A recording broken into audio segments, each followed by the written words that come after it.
Hey, everybody, and welcome to Triathlon Tips Live. This is Coach John.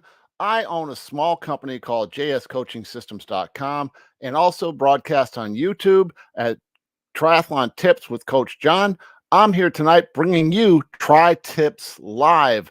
Tonight, our subject is the reaction that Challenge, the Ironman and Challenge Family, the International Olympic Committee, and World Triathlon have had toward their invasion of Russia into the Ukraine. Now, this might not think that it would be much of an item that we'd have to worry about as far as a triathlon community goes, but it really does. It reaches pretty deep down inside of our community. Um, I'd like to say hi to everybody who comes on board tonight and really welcome them to this live stream. I think it's really, really important that we, as a triathlon community, um,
had to stream. Hey, I am back. I apologize for the delay there. I'm having a little bit of an internet issue. Um, Hopefully, we have it cleaned up and we'll be able to get going on to our live stream. And I want to thank everybody who's on board right now, who stayed on board and put up with my little bit of a technical glitch. But back to the subject at hand, because we need to know, you know, as a triathlon community, we need to know what's going on in the world. And I want to bring you some really great information. So let's take a look at what's going on. We know what happened in the Ukraine. We know that Russia has invaded Ukraine, and the reaction that Ironman challenge families, the International Olympic Committee, and the World Triathlon have had is to start banning people. Now, is this right? Don't know. Let's take a look at it. Uh, these different organizations are calling it a statement of solidarity and integrity of sport. Uh, the leadership of these countries, of Russia especially, has stepped out and caused a world conflict that has got everybody nervous. And the IOC has put out a mandate and a set of guidelines that are being followed by Ironman, Challenge, and World Triathlon. Now, so what have they done? And is it fair? That's the questions of the day. Now, if you have any questions, let me jump over here, throw this on. Um, Now, if you have any questions, make sure you throw them in the chat and we'll get right to them as quickly as possible. And I'll try to answer them as best as I possibly can.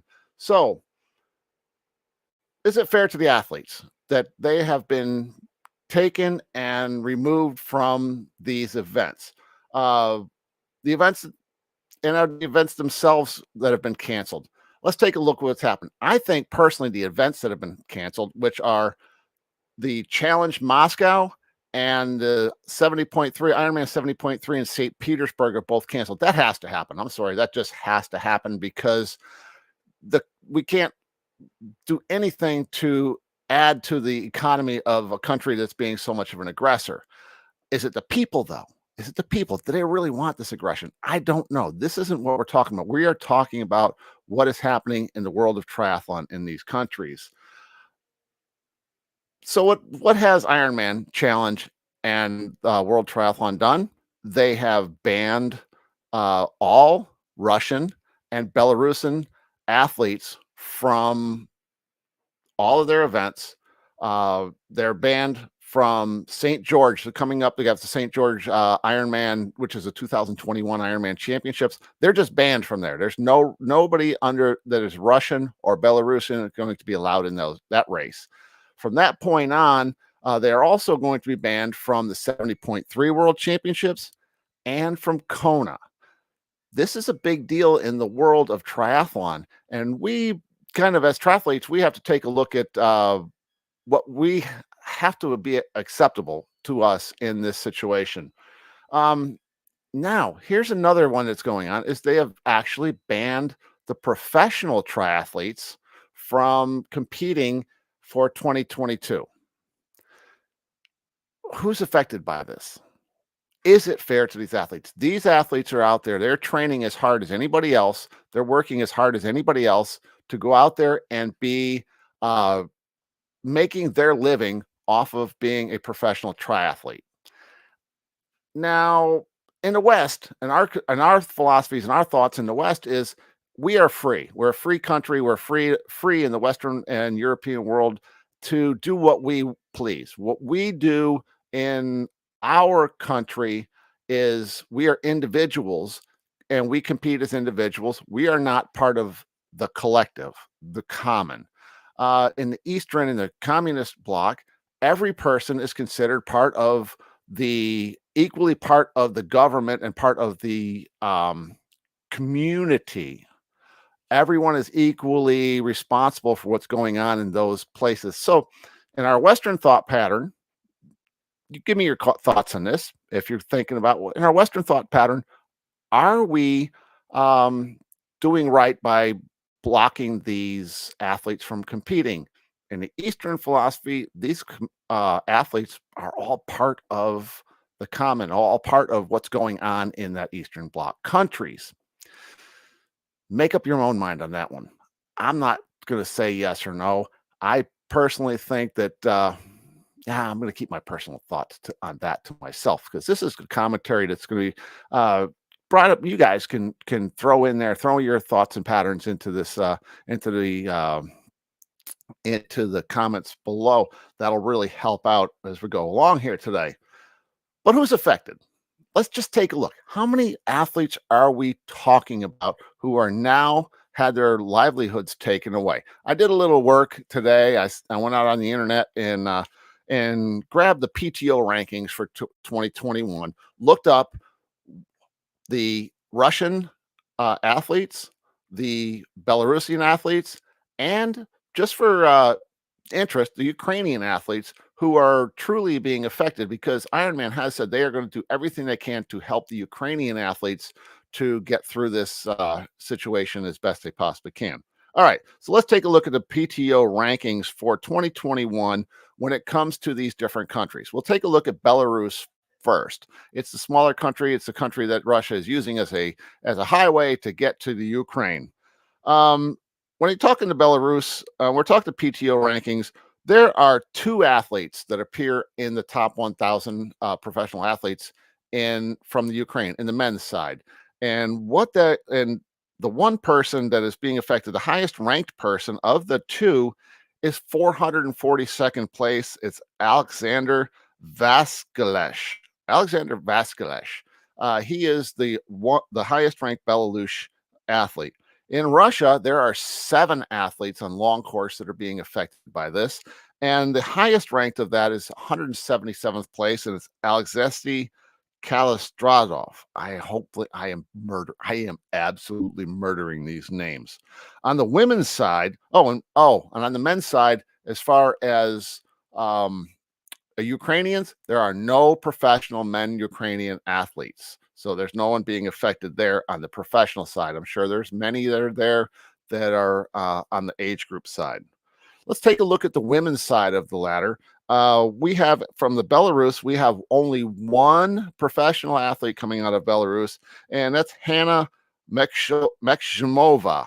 And she is ranked 146th last year in the women's ranking. And then on the Russian side, there are only two athletes. We have Elena Danilova at 139th position. So when we look at that, we're not seeing a lot of the high-ranking athletes out there doing this as a profession, but they are professionals, and they are someone who is losing their income. Make up your own mind as to what should have been done and is being done with those athletes. Now, when it comes to the age groupers are a whole different story. They are being allowed to compete. By the way, if you hear any background noise, unfortunately, I had to open up the room to get the Wi-Fi to work properly, to get enough information or to get enough bandwidth to be able to do this. I'm going to be having to work on my bandwidth and get a little better internet connection to do more live streaming. But like I say, we're talking about the Ironman Challenge, the International Olympic Committee, and World Triathlon's reaction to the Russian invasion of the Ukraine. Now, when it comes down to age group athletes, the age group athletes are being affected totally different. And if you're interested in more, if you're interested in more of my content, make sure you drop down and hit subscribe. I'll really appreciate that. I bring out videos every single week. Now I'm doing a series on workouts, so that'll be a video coming out on Sunday on that. But as far as age group competitors go, World Triathlon Corporation or Ironman has made a statement, and it kind of throws an interesting twist on age groupers. If the age groupers are going to compete on a world stage, they're going to have to compete under a neutral flag. What does that mean? That means they're going to have to basically denounce their Belarusian or their Russian heritage and compete as like a with no country.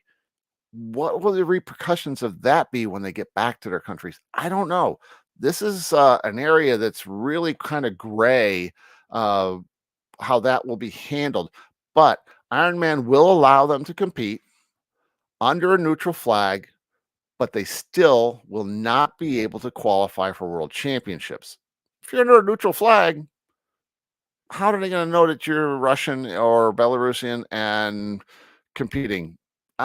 They just don't know. It's a kind of a strange situation there.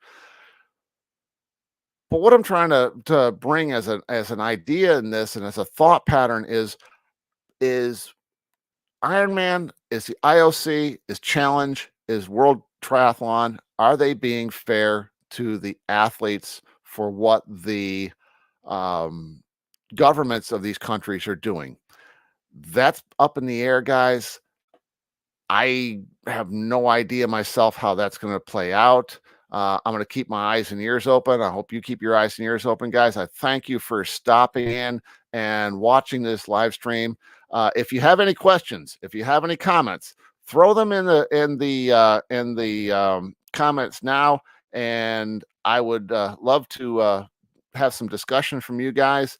Also, our live stream today is being brought to you by jscoachingsystems.com, 10 for $10, Sprint Triathlon training plans. Go ahead and email me at jscoachingsystems1@gmail.com if you're interested in a 10 for $10 coaching plan.